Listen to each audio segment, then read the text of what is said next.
Саламатсыздарбы, ардактуу биздин Салам медиасынын YouTube көрүүчүлөрү, сиздер менен кайрадан эле амандашып жаткан аты жөнүм Айжем Аламирова. Бүгүн биз кайрадан эле психологдон кеңеш берүүбүздү улантуудабыз.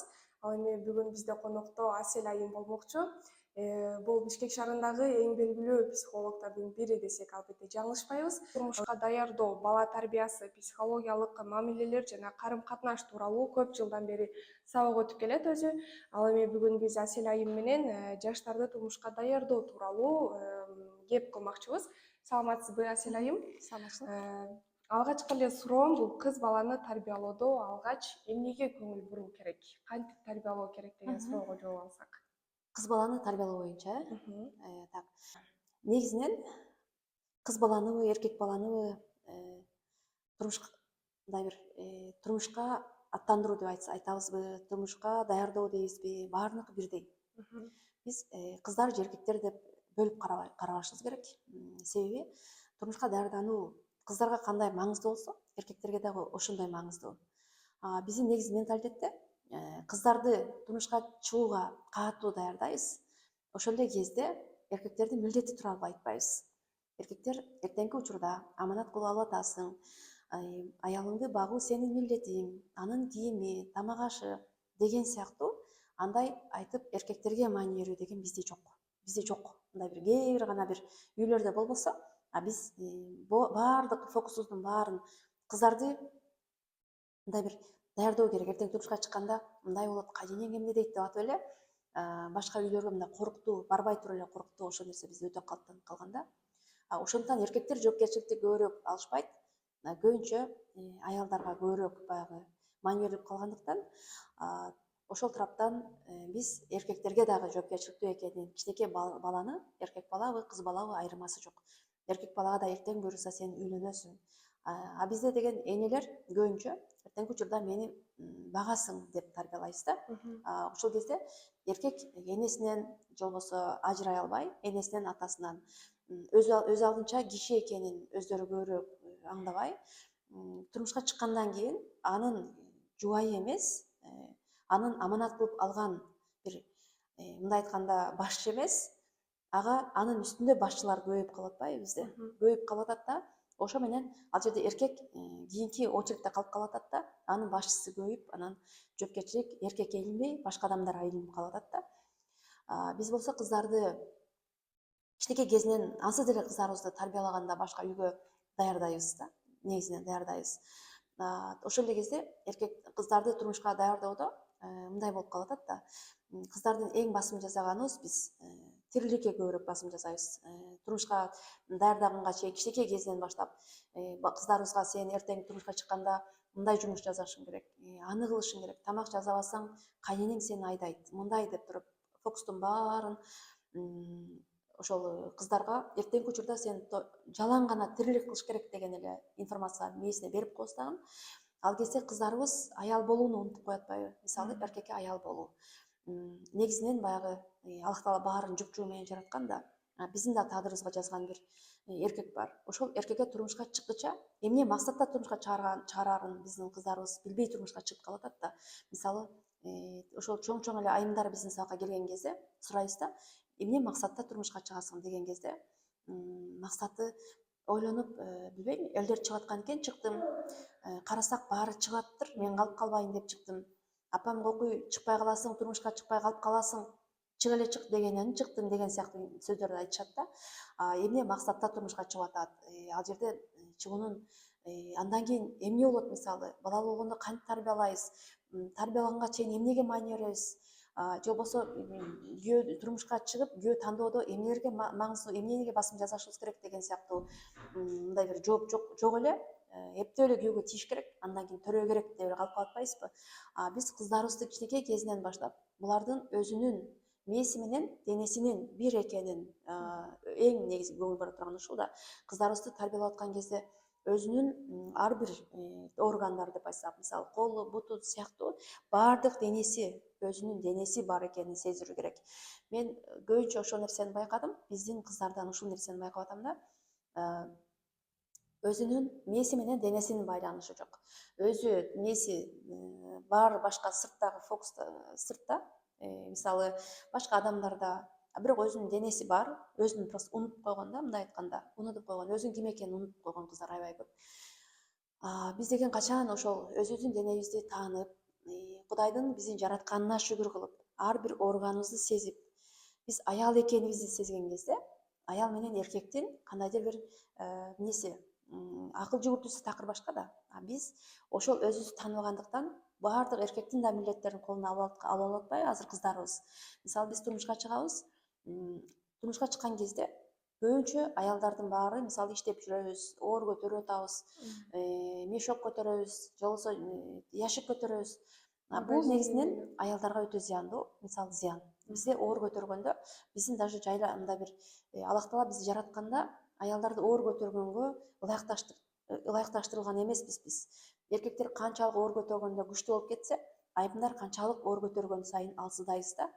Биз аны деген биз өз аял экенибизди унутуп, өзүбүздүн унуткан кезде биз эркек сыяктуу болуп чоң баягы акча таап, мисалы, же болбосо оор жумуштарды аткарып, ошо менен анан ден соолугубуздан кетип, акырында же эркекке керегибиз жок болуп, эч кимге керегибиз жок болуп калган кезде анан депрессияга түшүп, мен сен үчүн жасагам баарын деп, анан балдарыбызга милдет кылып, жолдошубузга милдет кылып, мен сени карадым эле, анан бактым эле, акча таптым эле, эми мени мынтиң деп калып атпайбызбы? Негизинен максатыбыз такыр башка.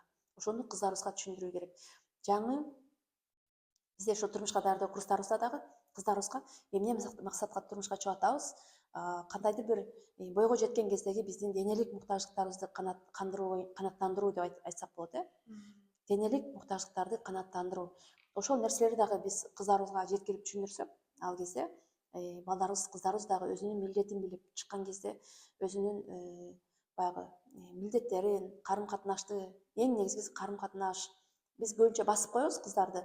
Эркектерибизди, кичинекей балдарды тарбиялаган кезде, эркектерибизди аларды эркек деп тарбиялайбыз да. Ой, эркек деп коебуз да. Эркек менин балам деп мактай беребиз.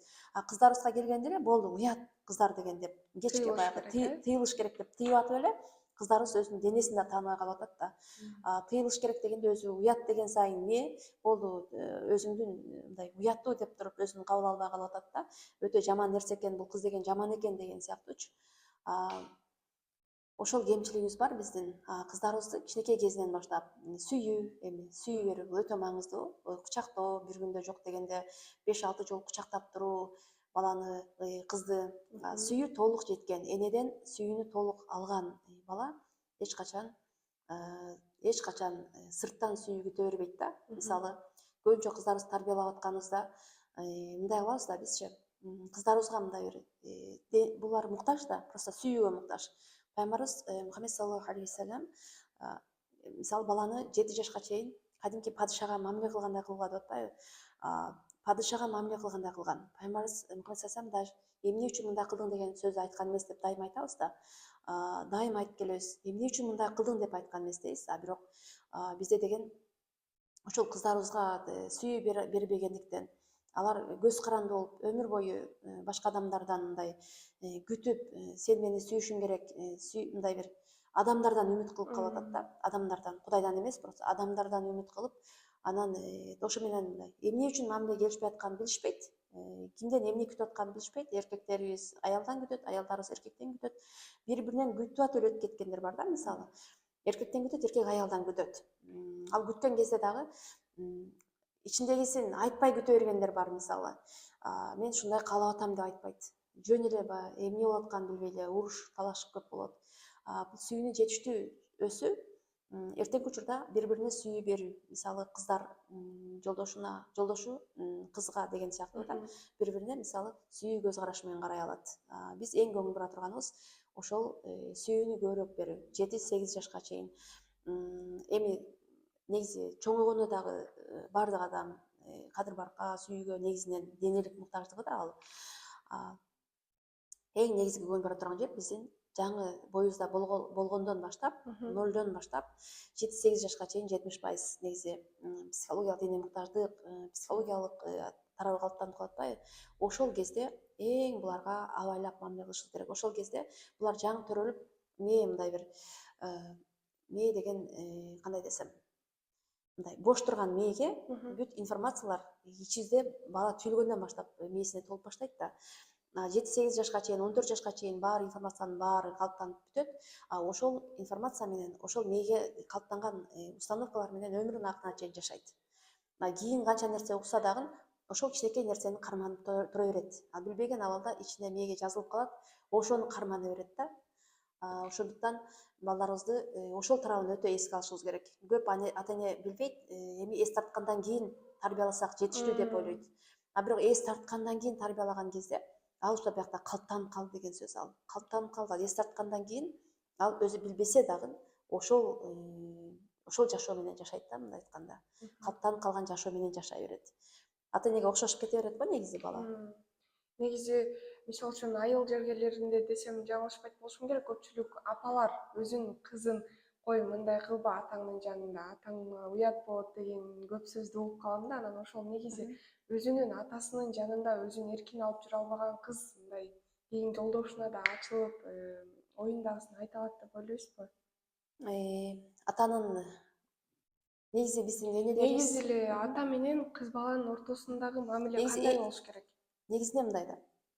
Эң биринчи сиздин жолдошуңуз менен болгон мамилеңиз кыздардын эң биринчи мамиле кылган эркеги бул атасы да. Сырттагы эркектерди атасы көргөн көзү менен сырттагы эркекти көрөт, мындай айтканда. Ата менен кыз менен атанын, же болбосо бала менен атанын карым катнашы кадимки мындай эмоциялык жактан айтабызбы, бири-бири менен тыгыз мындай негизи байланышта болуу керек да. Бизде дагы ошол көбүнчө эркектерди кичинекей кезинен жаман көрсөтүп, атаң урушат, атаң дейт, атаң мынтет деп атып, эркектерди мындай жаман көрсөтүп коет да көбүнчө. Ал кыздар автоматтуу түрдө эле эркегинен корко берет да, просто корко берет. Ачыла албайт. Көбүнчө дагы эркек менен болгон мамилесинде дагы ачыла албайт, дайыма коркот. Ал алдын ала коркоктук мындай. Алдын ала күтүп атасың да сен, алдын ала коркуп атасың. Мисалы сен эркектен корккон сайын ал сырттагы адамдар, эми эркек эмес, мисалы башка адамдар дагы сага ошондой мамиле кылат да. Мисалы бул Американын бир түрмөсүнөн ушундай изилденген бир атайын эксперимент кылып көрүшкөн да. Бардык коркок адамдарды чогултуруп, ичине коркок адамдарды чогултуруп, анан түрмөдөгү баягы киши өлтүргүчтөргө, киши өлтүрүп камалгандарга азыр ушул жерде кимди биринчи өлтүрмөксүң десе, баягы коркокторду тандаган да, мындай айтканда. Корккон ит деле мындай коркуп турсаң азылат го, ошондой сыяктуу да. Эми биз эркектен коркпой тирелишип кетишибиз керек деген нерсе жок. Албетте эркекке биз баш ийебиз, биз аялбыз го, назикпиз. Бирок ошол эле кезде жөндөн эле коркуу, мамиледе коркуу да. Мисалы мамиле кыла албай коркуу, оюн айта албай коркуу да. Канчалык оюңду жеткирип, ичиңдеги эмоцияңды билдирген кезде, ал сен ал адам менен мамилең жакшы болот да, туурабы? Мисалы ичиңден калып аткан нерсеңди айта албасаң, жегиң келген нерсени, кийгиң келген нерсени айта албасаң, көрүп эле корко берсең, бул жактагы чогулган эмоция бир күн жарылат да. Жарылган кезде ажырашууга чейин алып барып калат да. Бул чогулуп жарылуу бул ажырашууга алып барган чоң бомба болуп эсептелет.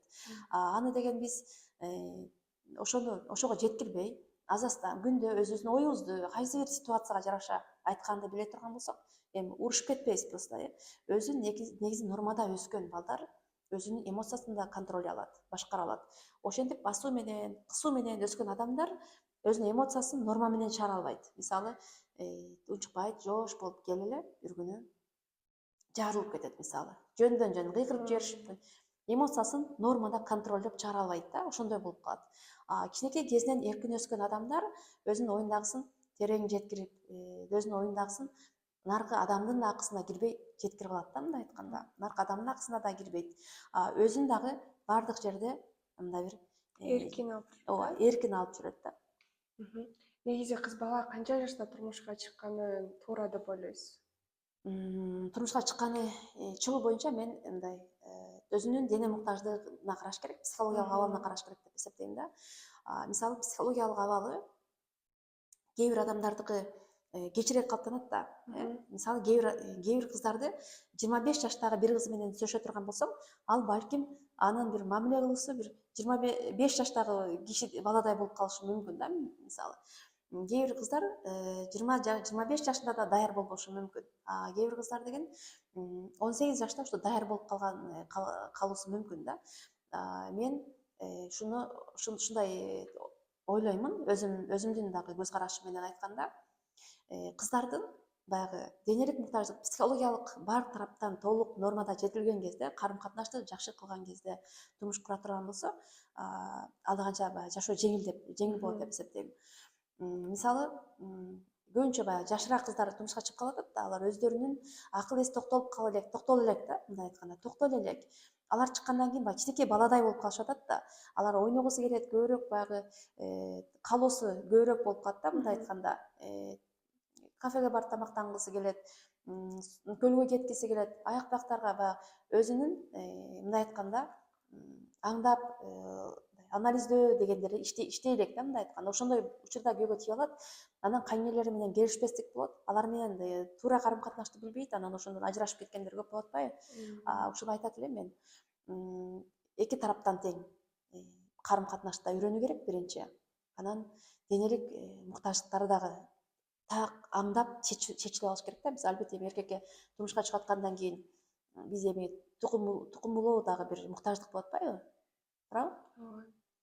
Ал эми азыр жигиттер тууралуу дагы сөз кылсак, негизи жигиттердин мүнөзү мындай кандай болуш керек? Мына мен чыныгы эркек экен деп мындай суктанып карай турган жигиттер кандай болуш керек деп ойлойсуз? Негизи жигиттер мындай бир аялдардын көз карашы менен карай турган болсок,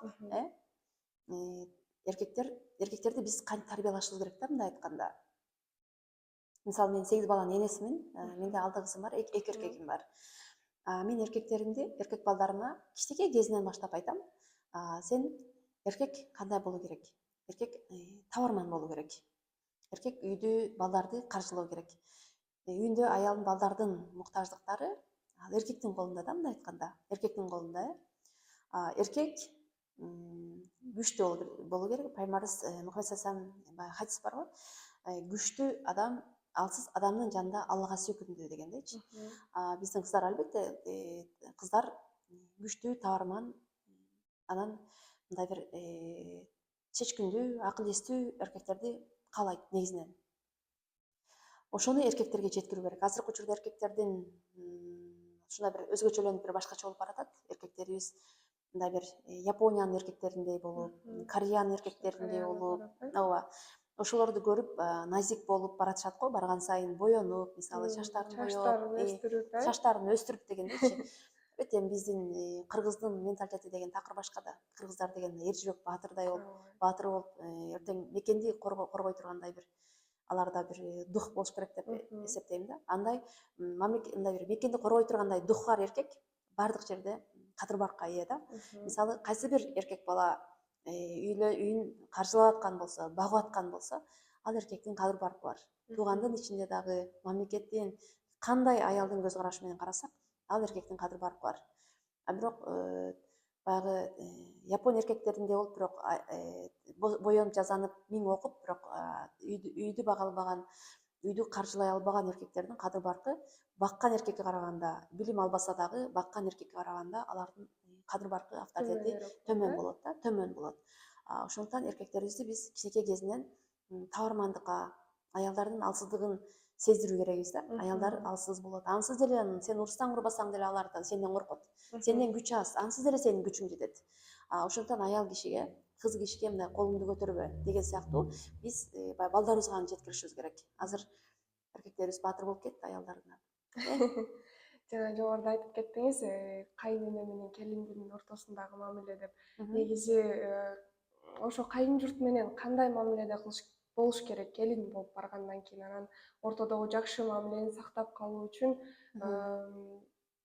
кандай кеңеш бересиз ошолорго? Кайненеге бизде баягы кичинекей кезибизден Коркуп калабыз, кайнене кичинекей бизде сурамчылоо кылганбыз да. Сурамчылоо, сиз үчүн кайнене ким деп биз сурамчылоо кылган кезде биздин кыздарыбыз 99% душман, ажыдар. Бир деген менин үстүмдө турган бир король дешип укмуш бир сөздөрдү жазышкан да, укмуш сөздөрдү жазышкан. Биздин көз карашыбызда, кыргыз келиндеринин көз карашында кайнене бир тажал бир аял да кыскасы. Болгону аны кичинекей кезиктен калыптанган кезде койкуй мынте турган болсо кайненеси кантет? Койкуй эртең келин болгондо мынтсе кайненеси кантет деп отуруп, анан кайненени жаман көрсөтүп коет да. Бир кыскасы бир терс ролду ойногон бир актриса мындай караганда дүйнөдө жашоодо. Анан негизинен кайнене деле мисалы ал кайнененин өзүнүн мээсинде ушундай бир установкалар бар да бизде. Келинди башынан кармаш керек дегендейчи. Анан келинди башынан, баланы жашынан деген бизде макалдарыбызга чейин бар да, бир бизде ушундай ишенимдер бар. Баланы жашынан, келинди башынан кармаш керек дегенде, башынан баштап, келгенден баштап кайнене өзүнүн мээсинде да ошол нерсе бар. Келгенде эле камырды кандай жаят экен, көрөлү бул келинди деп баштайт да. Биздин кыздарыбыз кайненеден коркуп, коркунучпай адамдын күчүн алып коет да, адамдын энергиясын алып коет. Анан баягы кайненеден коркуп, баягы кайнежеден коркуп атып эле кыздарыбыз негизинен аял болгонду унутуп коюп атат да, жолдошуна түгөй болуп аял болгонду унутуп коюп атат да. Анан алардын баардык фокустун баары ошо кайненеге камыр жайышым керек, чуркап тамак жасай калышым керек деген нерсе менен эле чектелип калып атышат дагы. Анан эркектер анан өзүнүн толук аялды көрө албайт ал жерде. Баягы эле кызмат кылган гана аялды көрүп калып, анан көчөдөн аял издеп кетип аткандар да көп болуп атат. Кайнене менен биринчи мамиле эми келин баргандан баштап өзүнүн мен айтат элем кыздарга, сабактарымда деле айтам, барганда эле кайнене менен өзүнүн келин эмес, мындай бир кадимки сүйлөшкөн чоң киши болуп, кайнене менен сүйлөшүп алса болот да. Апа, мен сиздин үйүңүзгө жаңы келдим. Бул менин өзүмдүн үйүм, өзүмдүн апам, өзүмдүн бир туугандарым. Ал башка аймакта калды. Мен сиздин үйүңүздөрдөгү жашооңуздардан маалыматым жок. Бул жактагы сиздерге жага турган, жакпай турган маалыматтарды мага айтып койсоңуз, мен ошого жараша келин болгонго аракет кылсам деген сыяктуу оюн айтып кыздар сүйлөшө албайт да. Аны башында эле чыккан кезде ошону айтып чечип ала турган болсо, ал кезде жашоо жеңил болот. Болгону бизде коркунучтан айта албай калышат ойлорун. Айтыш керек, апа, кайнене, апа деп мен өзүмдү кыжалат болуп атам, өзүмдү ыңгайсыз сезип атам. Келин эми кандай болуш керек деп мени кичинекей кезимден ушундай деп айткан. Ошол нерсе сизге жаман көрүнбөйбү мисалы, мен деген жолдошум менен бир жака баратам, ал сизге жакпай жаткан жокпу? Мисалы мен апамдын үйүнө барып келсем, кандай дейсиз? Кыскасы, баары ачык болсо. Мисалы уктабай калган болсоң дагы, апа, түндө уктабай калдым эле. 1-2 саат уктап алсам, аябай чарчап турам деген сыяктуу оюн айта албайт да. Кирип эле келин уктап жаткан болсо, ал кайнене түшүнбөшү мүмкүн. Келип туруп, бул кандай эле уктап жатат келин деп анан сүйлөнүшү мүмкүн, болгону оюбузду ачык айтып, ачык сүйлөшкөн кезде, албетте мен ойлойм, карым катнаш. Анда дагы оюбузду көбүнчө бизге көп кыздар келишет го. Кээ бир кыздар ошол жаңы келгенде кайненеси бир сөз сүйлөп коюп, ошол сөздүн айынан 20 жыл кайненеге сүйлөбөй калгандар бар. 20 жыл. 20 жыл сүйлөбөдүм, кайненем жаңы келгенде мага ушинтип айткан деген кыздарды да көрдүм да. Эми 20 жыл бою ошол эмоцияны кармап туруу, ал өзүнүн ден соолугуна зыян биринчиден. Экөөнүн карым катнашы өмүр бою жакшы болгон жок. Ошону деген жаңы келгенде деген, апа, менде андай болбоду эле, сиз түшүнбөй калган окшойсуз, менде мындай болгон, мындай абалда мен аябай жүрөгүмө катуу тийди деген сыяктуу өзүнүн оюн айта турган болсо, ал кайнене да түшүнүп, өмүр бою мамилеси кете бермек да. Бизде ошол нерсе карым катнаш жакшы эмес келин менен. Ал эми азыркы жаш жубайлар ортодогу ынак мамилени жакшы кармап калыш үчүн эмнеге көңүл бурулары керек? Жаш жубайлар, Ооба. Жаш жубайлар карым катнашты нормада жакшы сактап калыш үчүн эң негизгиси өзүңдүн ким экениңди таануың керек да. Мен мисалы киммин дегенде, албетте эркектин сен жубайы болосуң, түгөйү болосуң да. Демек, мен киммин деген суроону өзүңө бересиң. Ал жерде мен киммин деп мен эгерде жубайым жанына, жолдошумдун жанына барсам, өзүмө мен киммин десем, мен албетте анын жанында мен анын жубайымын, түгөйүмүн мындай айтканда, анын аялымын дегендей да. Демек, жолдошуңдун мисалы сиз турмушка чыга турган болсоңуз, жолдошуңузга барып, ким сиз мисалы анын жубайы болуп атпайсызбы? Сиз анын жанына барып директор болбойсуз мындай айтканда. Сен өзүңдүн ким экениңди билүүң керек да. Мисалы баланын жанында биз эне менен баланын карым катнашы мамилеси качан жакшы болот? Просто баланын жанында биз эне экенибизди сезгенибизде. Өзүбүздүн эне экенибизди сезген кезде көбүнчө бизде энелер дагы баягы эне эмес, шеф болуп алып атпайсызбы балдарга? Барып эле директор болуп барабыз да үйгө. Эмне жыйылбаган дегендейчи. Бул кезде ал жерде эне эмес, ал жерде бир директор турат деген сөз да. Ошондой роль болуш керек да. Мисалы, эркек үйгө келген кезде ким? Ал эркек сени аманатка алган бир инсан да. Ошол эле кезде ал үйдө ата да. Мисалы, сырттан келди эркек. Мисалы, сахабаларда ушундай болгон. Умар разияллаху анхуну дайым сүрөттөп келем. Сыртта эржебек баатыр болгон. Жерди басканда жерди титирете басып, үйгө келгенде сырткы баягы тонду чечкен да, мындай айтканда. Сырткы тон деген эми баягы жоокер баатыр деген, башкаруучу деген тонду сыртка чечип, үйгө ата болуп кирген да. Үйгө киргенде просто ким ал? Ата. Балдар атаны күтөт. Балдар үйдөн бир шефти күтпөйт да, мындай айтканда. Ошондо аял өзүнүн аял экенин сезген кезде, эркек өзүнүн эркек экенин сезген кезде, анда маселе аябай мындай жакшы болот. Карым катнаш жакшы боюнча калат өмүр бою. Болгону бизде эркектер аял сыяктуу болуп өзүнүн табиятын жоготот. Аялдар эркек сыяктуу болуп өзүнүн табиятын жоготот. Табият жоголгон кезде бири-бири тирешүү башталат. Баягы аял менен бир үйдө жашай албайт го. Мисалы, канеже менен, башка менен жашаган кезде кыла берген сыяктуу. Эки абысым болуп калат да, мындай айтканда. Бир кудулдардын бир сөзү бар болчу, эмне деп. Барган сайын, карыган сайын аялың менен эжесиңиздей эле болуп калат экенсиң деп айтканы бар эле го. Ошондой сыяктуу болуп калбоо керек. Эжесиңиздей болуп кала турган болсоң, анда уруша бересиң. Ушак айтышып, урушуп, кадимки бир күндөшдөй болуп жашайсың бир үйдө. Эркек аял өзүнүн табияты, аялдык табияты менен, назиктиги менен, мээримдүүлүгү менен кала турган болсо, эркек өзүнүн баатырдык, чечкиндүү, табармандык сапаты менен кала турган болсо, ал жерде көп эле мындай уруш болбойт. Демек, ар ким аял да эркек да өзүнүн милдетин билсе, эркек мисалы эмне үчүн аялга кыйкырат? Мисалы, аялды коркутуу үчүн. Аял болсо эгерде, албетте биз эми эркекке күчүбүз жетпейт да, туурабы? Аял өзүнүн назиктиги, алсыздыгы жоголгон кезде эркекке эркек болуп тирелет да, мисалы. Албетте бири-бирибизди мындай басуу, бири-бирибизди басымтуу болбоо керек. Бул аял болгон үчүн баалуу, Кудай жараткандыгы үчүн баалуу. Эркек болгондугу үчүн баалуу. Просто бири-бирибизди баалуулугубузду билишибиз керек да.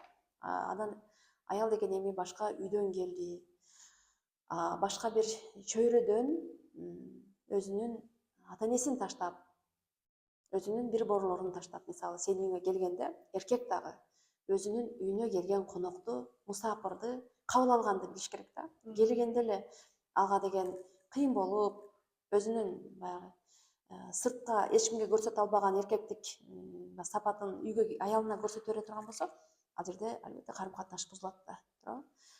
Эркек дагы өзүнүн үйүнө келген мусафыр адамды мынтип, кандай десем, ошол жерге көндүрүп алуу, ал эркектин дагы өтө чоң колундагы милдет да. Мисалы, аялдар көп нерсени, биздин кыргыздын аялдары көп нерсени деле каалабайт. Биздин кыргыздын аялдары кичинекей эле көңүл буруп койсо эле жетиштүү. Мисалы, бир жакшы көйнөк алып келип, ушуну кийип ал жаным деп койсо эле жетиштүү. Биздин аялдар бир жыл бою, же болбосо канча 10 жыл бою ооба кызматты кыла берет да. Бирок эркектерибиз аялдарга эркек болуп атат да. Анан мамлекетте эркек болгондор азыраак болуп атпайбы? Мамлекет көтөрүлүү керек деген тарапка келгенде. Ошол кезде бул аялдар дагы ошондой таптаза эми эркектер аялдарга мисалы бир шоколад алып келип берип койсоң жетиштүү да.